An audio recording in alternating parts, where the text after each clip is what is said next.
खां Naila, तुम जल्दी आ जाओ, मैं तैयार हूँ। बेगम साहबा, आपका जूस।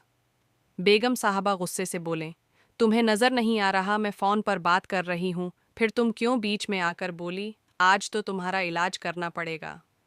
बेगम साहबा ने काम वाली को मारना शुरू कर दिया। काम वाली लड़की बेचारी रौती रौती जख्मी होकर गिर गई और बेहोश हो गई। जब खरूस बेगम साहबा ने देखा कि काम वाली लड़की बेहोश हो गई है तो वो घबरा कर बोली, मुझे यहाँ से चले हैं, जाना चाहिए, लगता है ये मर गई है।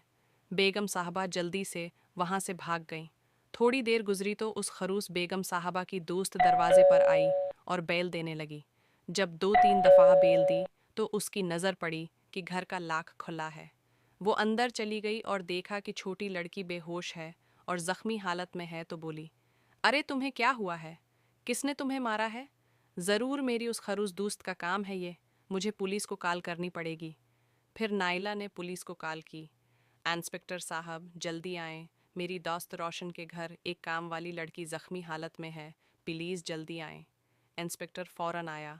नाइला ने इंस्पेक्टर को देखकर कहा, इंस्पेक्टर जल्दी आएं, ये देखिए क्या हाल हो गया है उसका। मुझे शक है कि मेरी दोस्त रोशन ने उसका ये हाल किया है, वो बहुत जालिम है।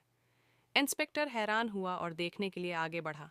देखकर बोला, ये तो बहुत बुरी हालत में है, तुम अपनी दोस्त को कॉल करो और उसे कहो कि फ़ौरन घर आए। नाइला ने रोशन को कॉल की। रोशन, दरवाजे पर खड़ी हूँ, तुम कहाँ हो? जल्दी आओ, घर में तुम्हारा इंतज़ार कर रही हूँ। जब रोशन घर आई तो देखा कि इंस्पेक्टर और नाइला लड़की को देख रहे हैं। रोशन बोली, अरे ये क्या हो रहा है यहाँ? इस लड़की को क्या हो गया है?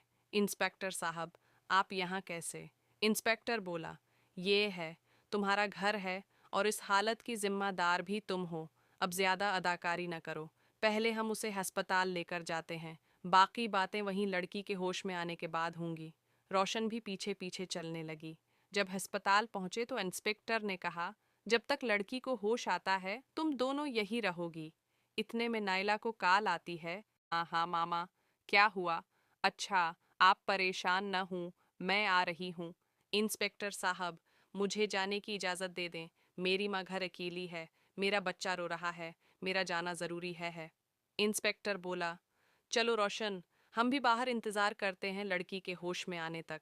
बाहर रोशन और इंस्पेक्टर खड़े थे कि एक और इंस्पेक्टर आ गया और कहने लगा, सर, आपने मुझे बुलाया, क्या मामला हुआ है? इंस्पेक्टर ने सारी बात बताई। इतने में एक नर्स आई और बोली, लड़की को होश आ गया है, आप अब उससे मिल सकते हैं। इंस्पेक्टर और रोशन लड़की के कमरे में गए। इंस्पेक्टर ने लड़की से पूछा, क्या हुआ था तुम्हारे साथ? लड़की घबरा कर बोली, मेरी मालकन ने मुझे मारा, मैंने कुछ भी नहीं किया, बगैर वजह के ही मुझे मारा। रोशन अपनी काम वाली की बात सुनकर बोली, इंस्पेक्टर साहब, ये लड़की झूठ बोल रही है, मैंने नहीं मारा। इंस्पेक्टर दोनों की तरफ देखकर बोला, अगर ये झूठ बोल रही है तो तुम्हारे घर में जख्मी हालत में कैसे मिली? तुम्हारी दोस्त भी यही बोल रही थी कि तुमने ही मारा है। अब तुम्हें उसकी सज़ा मिलेगी। साथ ही उसे पकड़ो और जेल में बंद करो। छोटी लड़की बहुत खुश हुई इंसाफ होता देखकर।